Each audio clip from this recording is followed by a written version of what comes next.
Assalamu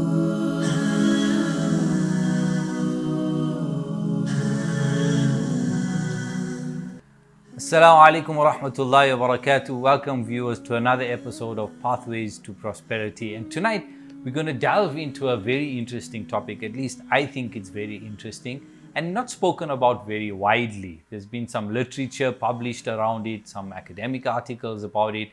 But within the mainstream, I personally haven't heard much conversation about it. And I thought, why not invite an expert in the field and get some insights into this. So tonight we're going to discuss the psychology of money. How do we as human beings engage with money?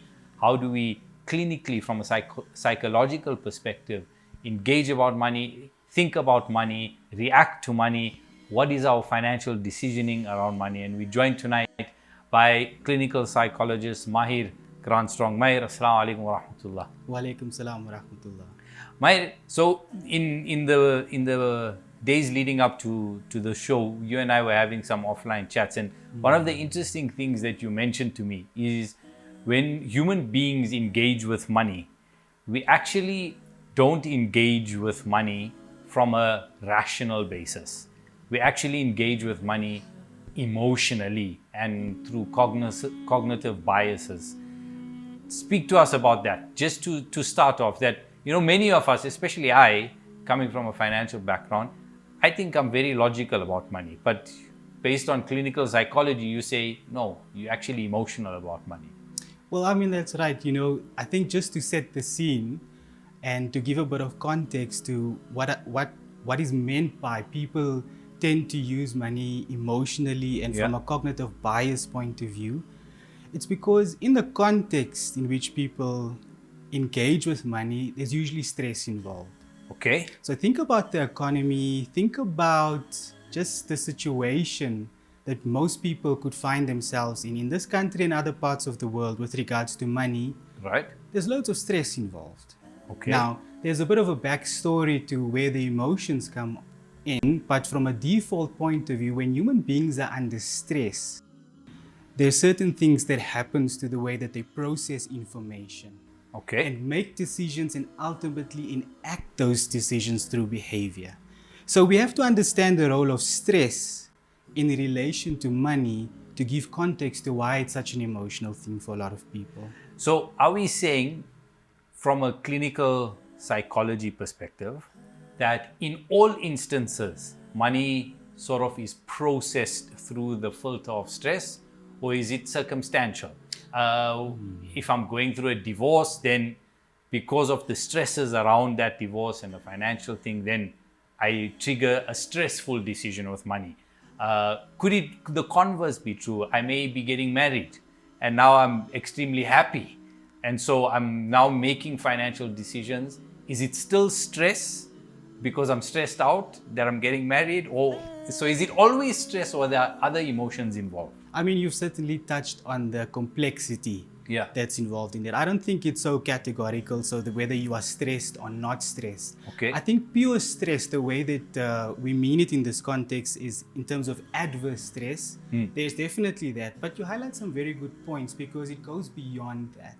Okay. I mean, good news, for instance, such as we're having a baby. Yeah. For most people, that, you know, for married couples, that might be good news. Yeah. Could also invite, you know, certain biases in that are emotional, but they are not necessarily indicating that it's adverse. Yeah. I mean, we use money as a certain way of expressing our personalities as well. Okay. Money has meaning. So even in the absence of, you know, adverse, stressful situations, we still process money through our personality, through our psychology, and that there are perhaps subtle but important differences in those contexts. So there is a degree of circumstance involved, but ultimately it's about how do you relate with money. Yeah. Whether you're happy, whether you're free from stress, and whether you're under stress. Certain psychological studies have indicated that we can understand that there are patterns, that there are underlying patterns to certain people's behavior Yeah. that repeat themselves and therefore also become predictors of how they may engage in future. So those sorts of studies, I think many of the viewers may have already read about. I know at the bank that I work for, we've done quite a lot of these personality assessments, Right. And so they categorize you as a particular archetype, Right. and some use metaphors. So are we saying that within that same type of archetypical characteristics that you may have as a human being, there are monetary consequences from that archetype? Is that what we're saying? So if, I don't know, I'm just maybe simplifying it. If I'm generally a kind-hearted person and I'm an extrovert and I'm social in nature, will my spending habits or my relationship with money follow that archetype as well? Conceptually, yes. Conceptually, that is the idea.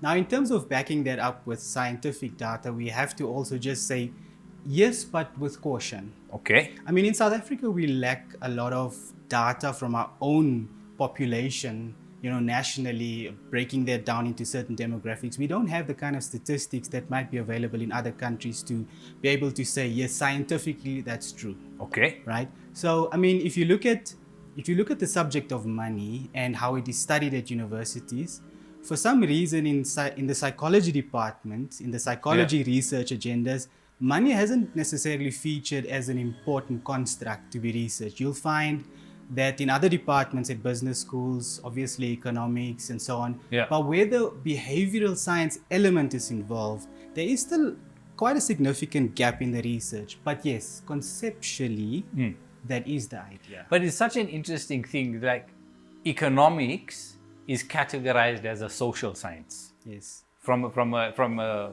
position of academia, it's not categorized as a commercial science and doesn't form part of your commercial stream of sciences. It forms part of the social sciences, but yet it's dealing with commercial outcomes. Yes. So I always found that fascinating. So I'm going to make an assertion here, right? Would it be fair for me to say that when it comes to our relationship with money, it's an emotional one, and it's not a cognitive one, right? And there's biases that trigger our decisions. On that basis, as a clinical psychologist, you probably deal with relationship issues and couples and all of those things. Would it be fair for me to say that in a relationship with another human being, with your spouse as an example, as you're getting to know that person, you can't just figure out what's the favorite color. Yeah. You have to actually know how they are with money. Is that a fair statement to make? I think you're making a lot of sense. Look, let's bring the clinical element into the conversation. Okay. So people are not going to come and see a psychologist, because they want to talk about their money necessarily. They'll come see a psychologist because there's been a problem of which money might be an element of that problem. So it's always a little bit after the fact or in anticipation to something adversely happening. So yes, when we start talking about money, specifically in the relationship, it's perhaps because something is at stake in this relationship. Yeah. Something has gone wrong. Someone has lost a job. There's been overspending, there's an anxiety, a clinical anxiety problem, perhaps, where money is one of the stress factors that, bring about and exacerbate that problem. So when you bring in the clinical element to why would you talk with a psychologist about your money affairs? Yeah. It's a little bit after the fact. Right. So are we saying then that, okay, maybe let me reframe that question differently. Right. In your experience as a clinical psychologist, how often so somebody would come to you, they say, I'm suffering from depression. Right. Or they will come to you and say, I'm having a marital problem, or different types of scenarios. How often is money the cause of that? Money is very often the cause, but people are reluctant to talk about it. Okay. And it's interesting that, this is anecdotal, you asked from clinical experience, but research supports this. Yeah. Some of the studies that I've read mention that, people would rather talk about other things, more personal things rather than money. Yeah. But money very often is at the heart of discontent in people's lives, whether it be for individuals or whether it is in a relationship such as a marriage. Yeah. And you ask the question, how, with regards to how well should people get to know each other, who decide to spend the rest of their lives together. I mean, when it comes to money and how you relate to money, I think that is absolutely critical, that we start normalizing conversations about this, and that people start to get to know how they relate to money, the idea of it, having it or not having it, Yeah. but how that impacts their lives. So the consequences of not having sound monetary conversations, not dealing the money aspects within relationships, all of these things trigger different elements downstream. Yes. It could create relationship issues, undue stress, anxiety, and by virtue of that, you then filter your monetary decisions through that emotion or that feeling of stress or anxiety. I think something that stands out for me in this conversation, and I momentarily digress, is Nabi Sallallahu Alaihi Wasallam, when he spoke to us about finding a partner, he didn't omit money. Wow. So he actually gave 4 characteristics, and he said, if you want to marry somebody for their lineage, marry somebody for their beauty, marry somebody for their wealth, or marry them for taqwa, but choose taqwa over. Yeah. But my understanding of this hadith has always been linked to this discussion that we're having. He wasn't in any way or form advocating that you must seek out somebody that's wealthy for the sake of money in and of itself. Yeah. But it was more around understand how that person engages with money. Yes. Are your ideas and value systems in respect of money linked to that person's one, and can you all agree in terms of money? In closing, what would be your advices from a psychological perspective? How do we then, as well, human beings would like to think that we are rational creatures, but more and more we're starting to learn that we're actually more irrational and more emotional beings. So given that money is such a big part of everyone's life, how would you, from a psychological perspective, what are the key tools that we need to start building within our own psyche and subconscious when it comes to money?